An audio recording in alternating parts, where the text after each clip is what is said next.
বন্ধুরা, আমার কাছে একটা ম্যাজিক ফ্রেম রয়েছে, দেখে নিন। আমি এই যে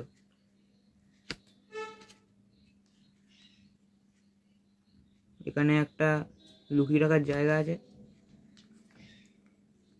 আমি ম্যাজিক করে, এটা ব্ল্যাক অ্যান্ড হোয়াইট আছে তো, এটাকে আমি একটু কালারিং করার চেষ্টা করছি, দেখি কি হয়।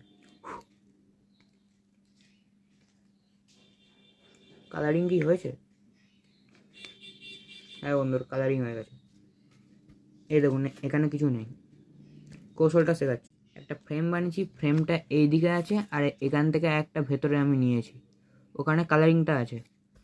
এবার ভেতরে এখন ব্ল্যাক অ্যান্ড হোয়াইটে চলে গেছে, আমি এইটা দিয়ে বোঝাচ্ছি কালারিংটাকে। এটা এখন আস্তে করে ঢোকালাম, পাচ্ছি, কিন্তু ঢোকাচ্ছি আসলে উল্টো দিকটা। আবার বের করে দেখাচ্ছি, এই যে কালারিং থেকে হয়ে গেল ব্ল্যাক অ্যান্ড হোয়াইট। আপনি চেক করে দেখতেও পারেন, কোনো লোকানোর জায়গা নেই।